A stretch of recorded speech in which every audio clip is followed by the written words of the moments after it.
अभी सब्सक्राइब करें हमारे YouTube चैनल ईश्वर टीवी को और देखिए वीडियोस सबसे पहले। तो ऐसा क्या कारण था कि जिससे सांदीपनि जैसे महामुनि का पुत्र यमलोक चला गया। देखिए, चाहे कोई कितना भी श्रेष्ठ हो, कितना भी महान हो, लेकिन उसको अपने कर्तव्य, अपने कर्मों का भोग भोगना ही पड़ता है। अवश्यमेव भोक्तव्यम कृतम कर्म शुभाशुभम। जैसे कि भगवान श्री राम के पिता दशरथ, एक दिन प्रश्न आया था कि दशरथ जी के पिता स्वर्ग क्यों गए, मोक्ष क्यों नहीं हो गया। उस पर हमने विस्तृत चर्चा की थी। आज हम संकेत मात्र में इतना कहना चाहते हैं कि वो भगवान के पिता थे, पर वह भी सीधा मोक्ष को प्राप्त नहीं हो गए, उन्हें स्वर्ग में रहना पड़ा। मोक्ष प्राप्त जल्दी नहीं हुआ।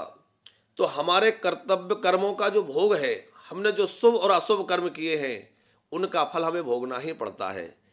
केवल और केवल भगवत शरणागति से ही हम अपने कर्म बंधन से मुक्त हो सकते हैं, अन्य किसी साधन से नहीं।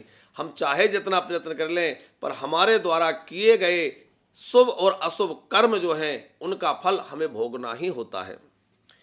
तो जो भगवान श्री कृष्ण के गुरु सांदीपनि मुनि थे, उनके जो गुरु पुत्र, जो उनके जो पुत्र थे, उनके पिछले जन्म का प्रारब्ध ऐसा था कि उनको युवा अवस्था में ही, युवा किशोर अवस्था, युवा भी उनकी अवस्था नहीं लग पाई थी, किशोर अवस्था में ही उनका शरीर छूट गया था, समुद्र में गए और समुद्र में डूब गए। तो उनके पिछले जन्म का प्रारब्ध शेष था, उस प्रारब्ध के अनुसार वह अकाल मृत्यु को प्राप्त हो गए। उनके उतने ही समय की अवधि थी, और जब वो अकाल मृत्यु को प्राप्त हुए तो उनको यमलोक जाना पड़ा, क्योंकि उस समय तक तो वो भगवान के गुरु के पुत्र नहीं थे, केवल सांदीपनि मुनि के पुत्र थे। बाद में जब भगवान श्री कृष्ण उनके शिष्य बने, सांदीपनि मुनि के, उनके आश्रय में रहकर विद्याध्ययन किया, और गुरु माता ने जब आग्रह किया तो भगवान श्री कृष्ण कर्म बंधनों से मुक्त करने वाले हैं। भगवान श्री कृष्ण कहते हैं, सर्वधर्मानुप्रत्यज्य, मेरे सब धर्मों को त्याग करके और मेरी शरण में आ जा।